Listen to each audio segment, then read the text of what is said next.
जुलाई 1848 America में rail की पटड़ी बिछाने का काम चल रहा था और वहां पर जो पहाड़ वगैरह थे उनके बीच से रेल की पटड़ी निकालने के लिए उन पहाड़ों को तोड़कर ब्लास्ट वगैरह करके वहां से रेल की पटड़ी निकाली जा रही थी। और उस समय इतनी ज्यादा ट्रेनें नहीं हुआ करती, बहुत ही कम ट्रेन थी जो इधर से उधर जाया करती। उस समय दुनिया में सभी जगह ट्रेनों के लिए पटड़ी बिछाई जा रही थी और अमेरिका में भी ये काम चल रहा था।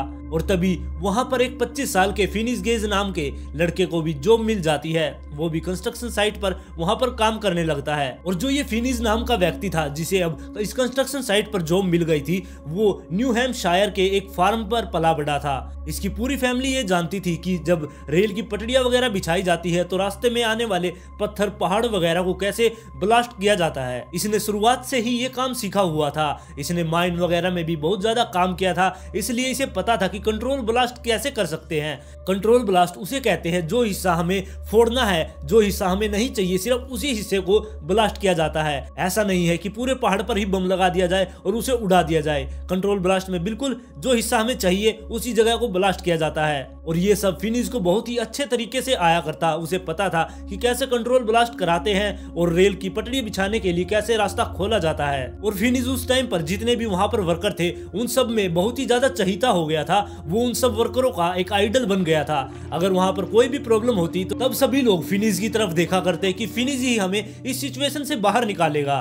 और फिनिस एक मजाकिया किस्म का व्यक्ति था। वो सभी वर्करों से हंसी मजाक करता रहा करता। और जब उसका 2 महीने में ही प्रमोशन हो गया तो किसी को आश्चर्य भी नहीं हुआ कि उसका 2 महीने में ही प्रमोशन हो गया, क्योंकि वो बहुत ही ज्यादा मेहनती था, इसलिए उसका 2 महीने में ही प्रमोशन हो गया था। और प्रमोशन के बाद उसे ब्लास्टिंग फोरमैन बना दिया गया। फोरमैन बनने के बाद फिनिस बहुत ही ज्यादा खुश हुआ और उसने सोचा कि कुछ नई चीज की जाए, इसलिए वो एक लोहार के पास जाता है और एक टैंपिंग आयरन बनवाता है। टैंपिंग आयरन जो ब्लास्ट के टाइम पर बहुत ही ज्यादा काम आती है, वो एक यूजफुल रोड होती है। उसने अपने तरीके से वो टैंपिंग रोड बनवाई, क्योंकि वैसे तो टैंपिंग रोड बहुत ही ज्यादा रफ होती है, लेकिन उसने जो वो टैंपिंग रोड खुद के लिए बनवाई थी वो बहुत ही ज्यादा चिकनी स्मूथ थी। वो रोड एक साइड से बिल्कुल नुकीली थी और एक साइड से बिल्कुल चपटी थी। और टैंपिंग रोड को वो ऐसे यूज करते हैं कि किसी जगह पर अगर उन्हें ब्लास्ट करना है, उस जगह को फोड़ना है, वहां से हटाना है, तो सबसे पहले वो वहां पर एक छेद करते हैं। उस पहाड़ में वो छेद कर देंगे, जिसके बाद वो टैंपिंग रोड की सहायता से उसके अंदर बारूद भर देते हैं। और बारूद भरने के बाद उसके अंदर जो वायर लगाई जाती है वो भी टैंपिंग रोड की सहायता से ही लगाई जाती है। और टैंपिंग रोड से उसको पूरी तरह से ठोक देते हैं, जिसके बाद वहां पर ब्लास्ट करते हैं। और जब फिनिस की ये रोड बनकर तैयार हो गई तब वो उसको हमेशा अपने साथ रखा करता। ना सिर्फ वो कंस्ट्रक्शन के टाइम पर उस रोड को अपने साथ रखा करता, जब वो मार्केट वगैरह में भी जाया करता तब भी वो उस रोड को अपने साथ ही रखा करता। उसको उस रोड से बहुत ही ज्यादा लगाव हो गया था, इसलिए वो अपने साथ 24 घंटे उस रोड को रखने लगा था। फिर 3 सितंबर 1848 के दिन फिनिस को अभी प्रमोशन हुए ज्यादा टाइम नहीं हुआ था। उसे उस दिन हडसन रिवर रेल रोड पर एक ब्लास्ट करना था। मतलब कि वहां पर एक छोटा सा पहाड़ था जिसे उसे तोड़कर वहां से बीच से रेल की पटड़ियां बिछानी थी। फिर उस दिन फिनिस की पूरी टीम वहां पर पहुंच जाती है और वहां पर मुआयना करने लगती है। उनको उस बड़ी सी चट्टान को फोड़कर उसके बीच से रेल की पटड़ियां बिछानी थी। और फिनिस ही उन सबको लीड कर रहा था, क्योंकि उसे बहुत अच्छी तरह से पता था कि इसको कैसे फोड़ना है और यहाँ से इसे कैसे हटाना है। फिर फिनिस के वर्करों ने उस पहाड़ के अंदर एक ड्रिल से होल किया। होल करने के बाद फिनिस को आगे भेजा गया और फिर फिनिस ने अपनी टैंपिंग रोड की मदद से उसके अंदर बारूद भरा। और बारूद भरने के बाद वो अपनी टैंपिंग रोड से उसे बारूद को ठोक रहा था। और तभी फिनिस ने देखा कि एक वर्कर उनका पीछे की साइड स्लिप हो गया है। तभी उसकी गर्दन पीछे की तरफ मुड़ती है। वो उस वर्कर की तरफ देखने लगता है और दूसरी तरफ जो फिनिस ने रोड पकड़ी हुई थी, जिस साइड से वो चपटी थी उस साइड से वो उस बारूद से उसे ठोक रहा था, और जिस साइड से वो नुकीली थी वो उसकी फेस की साइड थी। और तभी पता नहीं कैसे अचानक पत्थर से वो रोड टकराने से वहां पर चिंगारी पैदा होती है और वो ब्लास्ट हो जाती है। ब्लास्ट होने से ज्यादा कुछ तो नुकसान वहां पर नहीं होता है, लेकिन वो जो रोड थी उस गड्ढे के अंदर जो वो धसी हुई थी, ब्लास्ट होने की वजह से वो एक मिसाइल की तरह निकलती है और फिनिस की गर्दन में इस साइड से घुसती है और सिर से यहाँ से निकल जाती है। उस रोड के साथ उसकी खोपड़ी बिल्कुल फट गई थी। उसके खोपड़ी का हिस्सा बीच से वो उखड़कर उस रोड के साथ ही चला गया और साथ में उसकी ब्रेन के कुछ हिस्से भी उस रोड के साथ चले गए और उस रोड पर पूरी तरह से अब खून लगा हुआ था। और ये घटना इतनी तेज हुई थी कि फिनिस को कुछ समझ ही नहीं आ रहा था कि उसके साथ क्या हुआ।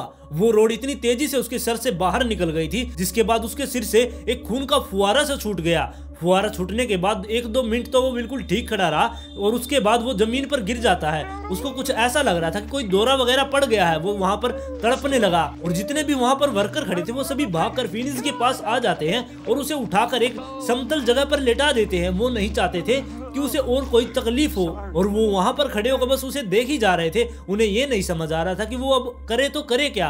उन्हें ये पता था कि अब इसकी मौत तो पक्की है, लेकिन इसकी मौत अब शांति से हो जाए। और जब सभी वर्कर उसको देख रहे थे तभी थोड़ी देर बाद फिनिक्स एकदम से बिल्कुल नॉर्मल हो जाता है। वो एकदम से अपनी आंखें खोलता है और आंखें खोलने के बाद वो उठकर बैठता है और उठने के बाद वो सभी वर्करों को देखता है कि वो उसे घूर रहे हैं। तभी वो उनसे पूछता है कि क्या हुआ। जरा आप लोग सोचिए, एक बंदा जिसका आधा सर टैंपिंग रोड की वजह से फट गया है और वो पूरी तरह से खून में लथपथ है और वो लोगों से ही पूछ रहा है कि क्या हुआ। उसके वर्कर उसको कुछ जवाब नहीं देते, बस वो उसकी तरफ देखते रहते हैं कि ये क्या बोल रहा है। और तभी वहाँ पर फिनिक्स खड़ा हो जाता है और ये सभी लोग वहाँ पर एक रेल रोड कार्ड से आए थे। मतलब आप लोगों ने वो गाड़ी जरूर देखी होगी जो रेल की पटरियों पर चलती है। वो एक छोटी सी गाड़ी होती है जिसमें 5-6 लोग बैठकर आराम से जा सकते हैं। उस गाड़ी में वो सभी लोग आए थे, जिसके बाद फिनिक्स वहां से खड़ा होकर उस गाड़ी में जाकर बैठ जाता है और अपने वर्करों से भी कहता है कि आकर तुम भी इस गाड़ी में बैठ जाओ। और वर्कर सारे उसको हैरानी से देख रहे थे। वो भी उसके साथ जाकर उस गाड़ी में बैठ तो जाते हैं, लेकिन वो सोच रहे थे कि ये बंदा अभी तक जिंदा कैसे है। और फिनिक्स जो कि पूरी तरह से खून में लथपथ था, वो अपनी एक डायरी निकालता है और उसमें लिखने लग जाता है कि हम यहाँ पर किस टाइम पहुंचे, हमने किस टाइम ब्लास्ट किया, ताकि उन्हें अच्छे से मजदूरी मिल जाए। जो वहां पर वर्कर हैं उनकी मजदूरी ना मरे, इसलिए उसे वो सब डायरी में लिख लिया। इसके बाद जब वो अपने शहर में पहुंचे, शहर में जाने के बाद जो उसके साथ वर्कर थे वो फिनिक्स को अपने साथ लेकर उसको होटल तक छोड़ने जाते हैं, क्योंकि उनको लग रहा था कि कहीं फिनिक्स रास्ते में ही गिरकर उसकी मौत ना हो जाए। और वो फिनिक्स को उस होटल तक लेकर जाते हैं, जिसके बाद वो एक डॉक्टर को भी बुलाकर लाते हैं। और डॉक्टर जब फिनिक्स को देखता है तो वो भी यही सोचने लगा कि ये बंदा अभी तक जिंदा कैसे है। डॉक्टर भी ये सोच रहा था कि वो 2-4 मिनट में मर जाएगा, इसलिए वो उसे पहले तो ऊपर रूम में जाने के लिए कहता है। जिसके बाद फिनिक्स उस डॉक्टर के साथ ऊपर रूम में चला जाता है और ऊपर जाने के बाद डॉक्टर ने फिनिक्स की मरहम पट्टी कर दी।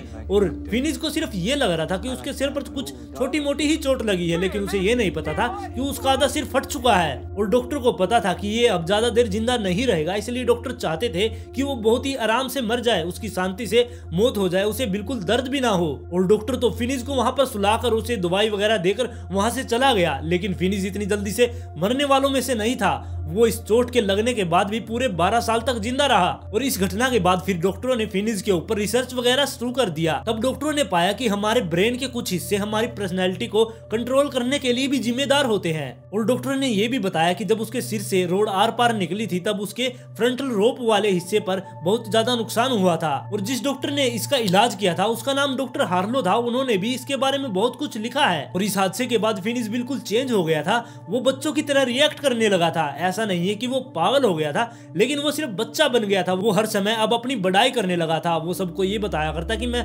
आगे जाकर क्या करूंगा, मैं बड़ा होकर ये बनूंगा। और ये ऐसी ऐसी वो बातें लोगों से करने लगा था। और फिर धीरे धीरे ये 2 साल बाद बिल्कुल ठीक हो गया। जैसा ये पहले था वैसा ही फिनिक्स अब बन चुका था। फिनिक्स अब बिल्कुल पूरी तरह से ठीक तो हो गया था, लेकिन उसकी खोपड़ी में एक 2 इंच का होल रह गया था। उसके सिर पर खाल तो आ गई थी, लेकिन उसके अंदर से ये महसूस किया जा सकता था कि उसके सिर पर जो दिमाग है वो हिलता हुआ और वो वाइब्रेट करता हुआ महसूस कर सकते थे। इतना बड़ा हादसा होने के बाद भी उस टैंपिंग रोड के लिए उसका प्यार कम नहीं हुआ था। वो लोगों से उसने बात करना छोड़ दिया था।